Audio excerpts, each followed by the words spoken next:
ابو مسعود اپنی دھن میں بولے جا رہا تھا۔ بیبرس اس کی باتیں سننے کی بجائے فاطمہ کے مشفق چہرے کو اپنے تصور کی آنکھ سے دیکھنے میں مشغول تھا۔ اسی شام بیبرس ابو مسعود کے ہمراہ فاطمہ خاتون کی آخری آرام گاہ پر گیا۔ وہاں فاتح خانی کے بعد وہ دونوں واپس گھر لوٹ آئے۔ ابو مسعود ابھی مکمل تندرست تو نہیں ہوا تھا، البتہ اس کی حالت ایسی تھی کہ وہ اپنے لیے خود بھی کچھ کر سکتا تھا۔ ممکن تھا کہ اگر اس دن بیبرس وقت پر نہ پہنچتا تو اسے فاطمہ کے ساتھ ساتھ ابو مسعود کی وفات کی خبر سننا پڑتی۔ دوسری جانب برقائی خان نے اپنے سپاہیوں کو ہاتھ کے اشارے سے روک دیا۔ بستی کے مختلف حصوں میں آگ لگی ہوئی تھی جو کہ آتشی تیروں کی کارستانی تھی۔ کئی خیمے جل کر خاک ہو چکے تھے، اب ان میں سے دھوئیں کے بادل اٹھ رہے تھے۔ بستی کے وسطی حصے میں عجیب سی چیخو پکار مچی ہوئی تھی، یوں لگتا تھا جیسے وہ گرد و پیش میں متصادم ہو گئے ہوں۔ برقائی خان بے حد عجلت کا مظاہرہ کر رہا تھا، حالانکہ اس کے سپہ سالار نے مشورہ دیا تھا کہ ابھی لڑائی کو ختم کر دیا جائے، صبح ہونے پر یہ قضیہ نپٹا لیا جائے گا، مگر وہ بضد تھا کہ سورج نکلنے سے پہلے ہی سرخوں کو شکست سے ہمکنار کر دینا چاہیے۔ رات کی تاریکی میں فتح کے امکانات زیادہ واضح تھے۔ کچھ دیر بعد شور قریب آتا ہوا محسوس ہوا۔ برقائی خان نے سپاہ کو خبردار رہنے کا اشارہ کیا۔ پھر دیکھتے ہی دیکھتے برقائی خان کے سامنے بستی کی باڑ اکھڑ کر اطراف میں بکھرنے لگی۔ سپاہیوں نے ڈھالوں کے حصار میں خود کو محفوظ کرتے ہوئے اپنی تلواروں کے دستوں پر گرفت مضبوط کر لی۔ یوں لگتا تھا کہ سرخ قبیلے کے لوگ مدافعت کی بجائے کھلی جنگ کا ارادہ رکھتے ہیں۔ برقائی خان کو تاریکی میں ایک بڑا غول اپنی جانب بڑھتا ہوا دکھائی دیا۔ برقائی خان پوری یکسوئی سے ان پر نظر رکھے ہوئے تھا۔ وہ غول چند لمحوں بعد برقائی خان کے مد مقابل پہنچ کر تھوڑے فاصلے پر رک گیا۔ ان کے ہاتھوں میں سفید کپڑے لہرا رہے تھے۔ ہم لڑنا نہیں چاہتے، ان کی جانب سے ایک آواز بلند ہوئی۔ پھر تم کیا کہنا چاہتے ہو؟ برقائی خان نے بلند آواز میں پوچھا۔ ہم نے منگانا کو اپنا سردار بنا لیا ہے اور قبضائی کو ہلاک کر دیا ہے۔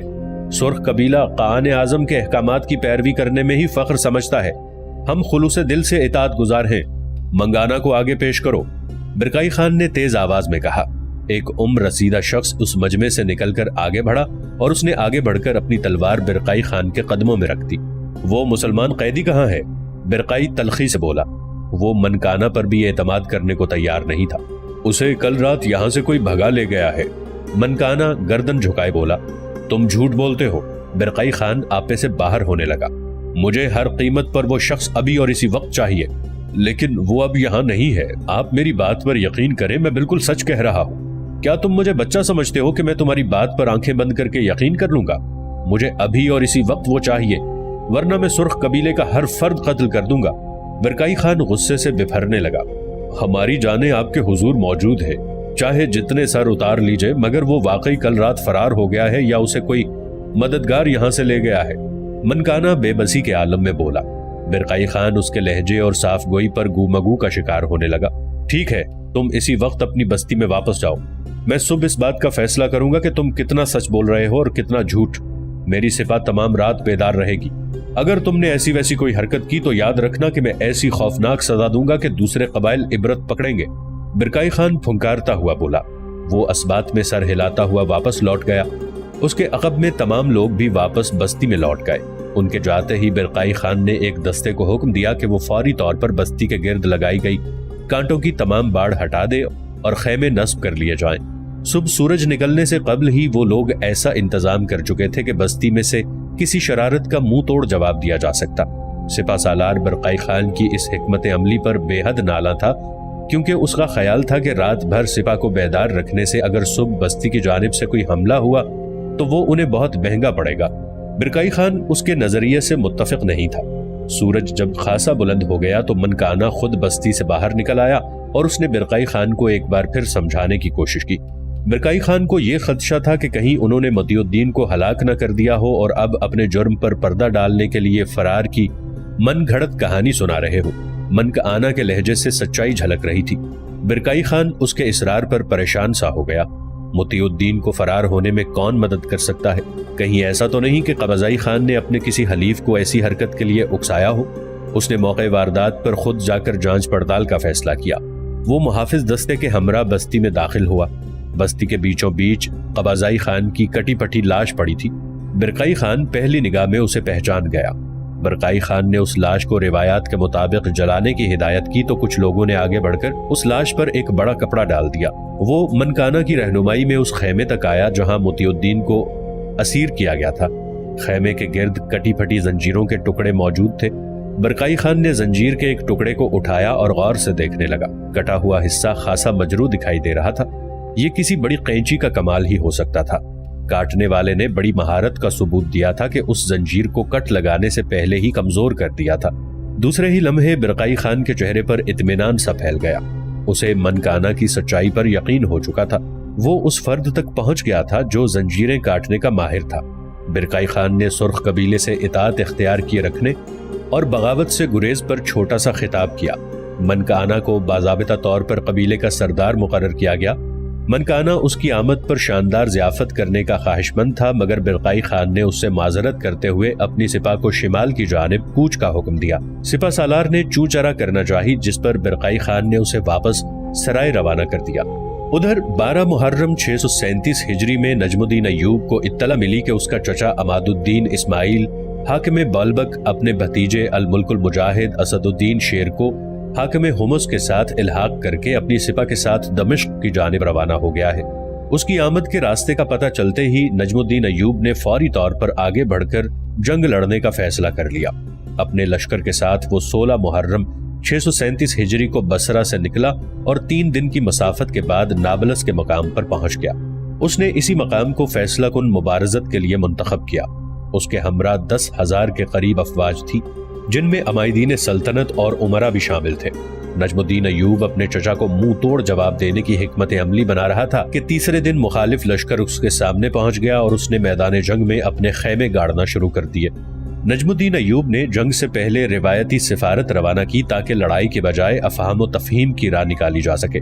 سفارت جب واپس لوٹی تو اس نے نیا انکشاف کیا کہ سامنے خیمہ زن ہونے والا لشکر اس کے چچا عماد الدین اسماعیل یا اسد الدین شیر کوہ کا نہیں، بلکہ اس کے امزاد الملک الناصر داؤد کا ہے، جو کہ اس کی جنگ میں حصہ لینے کے لیے وہاں پہنچا ہے۔ نجم الدین ایوب کو اپنے امزاد کی اس حرکت نے خاصی تکلیف سے دوچار کیا اور وہ شدید بیمار پڑ گیا۔ الملک الناصر حملہ کرنے سے گریز کر رہا تھا۔ اسے شاید عماد الدین اسماعیل کا انتظار تھا۔ دن گزرتے چلے گئے، یہاں تک کہ پڑاؤ ڈالے ہوئے قریباً 1 ماہ گزر گیا۔ نجم الدین ایوب خود بھی حملہ آور ہونے سے گریز کر رہا تھا۔ اس کی ایک وجہ بیماری سے پیدا ہونے والی جسمانی کمزوری تھی، دوسرا وہ یہ نہیں چاہتا تھا کہ اپنے امزاد بھائی کو قیدی بنائے یا قتل کرے۔ 29 صفر 637 ہجری کو اچانک بیبرس نابلس آ پہنچا۔ وہ نجم الدین ایوب سے اجازت لے کر دمشق گیا ہوا تھا۔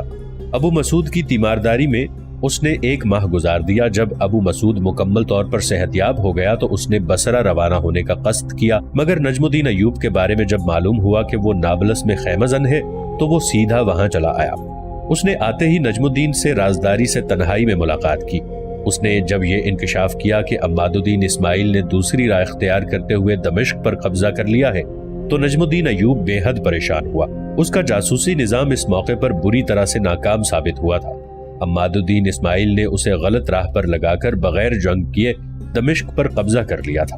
نجم الدین ایوب کی جانب سے مقرر کیے گئے دمشق کے گورنر کو موت کے گھاٹ اتار دیا گیا تھا۔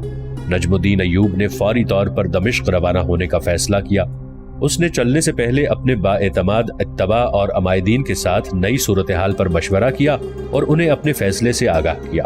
وہ سب فوری طور پر دمشق روانہ ہونے پر متفق تھے۔ اسی دوران نجم الدین ایوب کے لشکر کے ایک حریص اور کینہ خصلت امیر احمد رئیس تک عماد الدین اسماعیل کے ایک مخبر کی رسائی ہو گئی۔ اس نے اعلیٰ عہدے اور ہزاروں درہم کی پیشکش کرتے ہوئے اسے اپنے دام فریب میں جکڑ لیا۔ اس امیر نے عین اس وقت جب لشکر چلنے کی تیاری کر رہا تھا دمشق پر قبضے کی اطلاع عام کر دی۔ سپاہ کو جب یہ معلوم ہوا کہ دمشق پر پہلے ہی قبضہ ہو چکا ہے تو ان میں پھوٹ پڑنے لگی۔ عمرا نے اپنے دستوں کو سمجھانا چاہا مگر وہ کوئی بات سننے پر تیار نہیں تھے۔ پل بھر میں سب محنت اکارت ہو گئی۔ کثیر جماعت نے کھلے الفاظ میں نجم الدین ایوب کا ساتھ چھوڑنے کا اعلان کر دیا۔ وہ دمشق میں خون کی ہولی نہیں کھیلنا چاہتے تھے۔ دمشق میں ان کے اہل و عیال اور اقارب موجود تھے۔ دمشق میں جنگ کی صورت میں بے شمار لوگوں کی ہلاکت کا امکان تھا۔ نجم الدین ایوب نے انہیں سمجھانے کی بے حد کوشش کی کہ جنگ دمشق کے اندر نہیں بلکہ باہر لڑی جائے گی، مگر وہ اپنی ہی ضد پر اڑے رہے۔ انہوں نے امیر احمد رئیس کو اپنا سربراہ مقرر کیا اور عماد الدین اسماعیل کی حمایت میں نعرے بلند کرنا شروع کر دیے۔ نجم الدین ایوب کی حامی جماعت نے ان سے الجھنا چاہا تو اس نے بڑی مشکل سے انہیں روکا۔ نجم الدین ایوب اس عجیب صورتحال میں پھنس کر رہ گیا تھا۔ اسے اب حقیقتاً بلاد شرقیہ کی حکومت اپنے ہاتھوں سے نکلتی ہوئی دکھائی دے رہی تھی۔ 30 صفر 637 ہجری کو اس کی سپاہ کی 1/3 سے زیادہ تعداد نے اسے بے یار و مددگار چھوڑتے ہوئے دمشق کا قصد کیا۔ نجم الدین ایوب اپنے خاص غلاموں، محافظوں اور اتباع کی جماعت کے ساتھ میدان جنگ میں تنہا رہ گیا۔ بیبرس کو خصوصی طور پر ہدایت کی گئی تھی کہ وہ کسی محفوظ مقام کی جانب نکلنے کا راستہ ہموار کرے۔ افواج کی بغاوت اور واپسی کی اطلاع الملک الناصر داؤد تک بھی پہنچ گئی۔ اس نے فوری طور پر آگے بڑھ کر نجم الدین ایوب اور اس کی حلیف جماعت کے خیموں کو چاروں طرف سے گھیر لیا تاکہ وہ کسی جانب سے فرار نہ ہو سکے۔ ادھر ازقائی قبیلے میں مطیع الدین کو آئے ہوئے آج 5واں دن تھا۔ اسے ابھی تک یہ معلوم نہیں ہو سکا تھا کہ ان لوگوں نے کس مقصد کے تحت اسے سرخ قبیلے کی اسیری سے چھڑایا ہے اور اب ان کے ارادے کیا ہیں۔ وہ ان کے سلوک پر بھی حیران تھا، کیونکہ انہوں نے اسے یوں رکھا ہوا تھا جیسے وہ ان کا عزیز ترین مہمان ہو۔ مطیع الدین آزادی سے ان کی بستی میں گھوم پھر سکتا تھا، مگر اسے بستی سے باہر جانے کی اجازت نہیں تھی۔ مطیع الدین ایک آدھ دفعہ اس پابندی پر آگ بگولا بھی ہوا تھا۔ انہوں نے باہر کے حالات کو خطرناک قرار دے کر اسے وہیں رکنے کی تلقین کی۔ مطیع الدین فوری طور پر سرائے پہنچنا چاہتا تھا، مگر وقت کے ہاتھوں مجبور تھا۔ وہ لوگ مار دھاڑ کے قائل نہیں تھے، پھر بھی مطیع الدین ان سے جان چھڑانے میں ناکام ہو گیا۔ یہاں رہتے ہوئے مطیع الدین کو یہ احساس ہو گیا تھا کہ یہ لوگ کچھ زیادہ حساس اور ہوشیار ہیں، یہ وقت سے پہلے ہی خبردار ہو جاتے ہیں۔ ان کی اس خوبی نے اسے خاصا متحیر بھی کیا تھا۔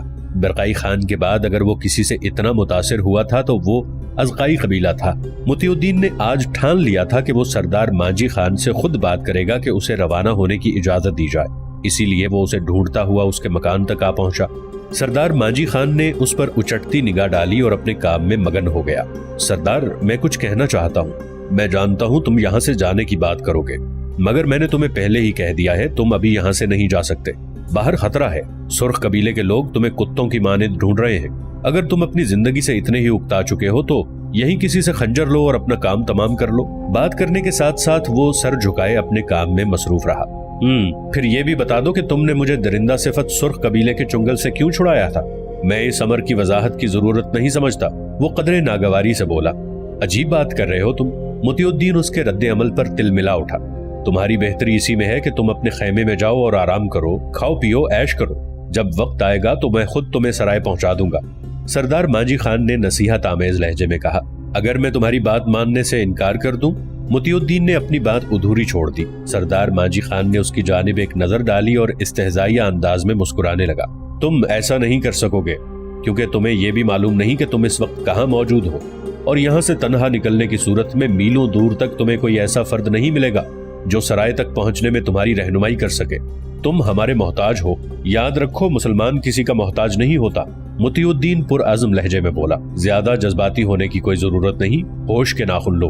میں تمہارا دشمن نہیں ہوں اور نہ یہاں تمہیں کسی قسم کا نقصان پہنچایا جا رہا ہے۔ وقت کی مصلحت کے تحت یہ قدم اٹھایا گیا ہے۔ میں تمہاری اس منطق سے عاجز ہوں۔ میں فوری طور پر سرائے واپس لوٹنا چاہتا ہوں اور اب میں اپنا آخری فیصلہ سنا رہا ہوں کہ میں اسی وقت یہ بستی چھوڑ کر جا رہا ہوں۔ اگر تم نے مجھے روکنا چاہا تو میں ہتھیار اٹھانے سے گریز نہیں کروں گا۔ اگر میں یہ کہوں کہ تمہیں یہاں ٹھہرانے کی ذمہ داری کسی لڑکی نے ہمیں سونپی ہے تو کیا پھر بھی تم یہاں سے جانا چاہو گے؟ لڑکی نے؟ مطیع الدین کو اپنی سماعت پر یقین نہیں ہو رہا تھا۔ تمہارا دماغ تو نہیں چل گیا؟ بھلا کسی لڑکی کو مجھ غریب سے کیا دلچسپی؟ سوچو، کوئی لڑکی جو تمہاری ہمدرد ہو، تم پر مہربان ہو۔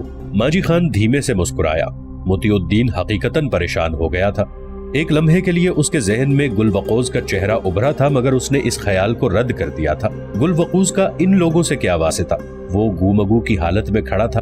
تمہارا چہرہ بتا رہا ہے کہ کوئی لڑکی تمہارے ذہن میں موجود ضرور ہے، مانجی خان نے شرارتی لہجے میں انگلی نچاتے ہوئے کہا۔ تم جو بھی اندازہ لگاؤ، مجھے اس سے کوئی غرض نہیں۔ میں اپنے فیصلے پر اٹل ہوں۔ کسی لڑکی کا جھانسا دے کر تم مجھے مزید نہیں روک سکو گے۔ مطیع الدین نے ہر قسم کے خیال کو ذہن سے جھٹکتے ہوئے جواب دیا۔ وہ یہاں سے نکلنے کا پختہ عزم کر چکا تھا۔ سردار مانجی خان نے اسے پھر بھی بضد دیکھتے ہوئے آخری تیر اس کی جانب پھینکا۔ اگر اس لڑکی کا نام گل ہو تو کیا پھر بھی تم یہاں سے جانا چاہو گے؟ مطیع الدین گل کا نام سنتے ہی دم بخود ہو گیا۔ اس کے دماغ کی تمام نسیں جھنجھنا اٹھی تھی۔ واقعی گل وقوز نے اس کی مدد کی ہے، مگر یہ سب اس نے کیسے کیا ہوگا؟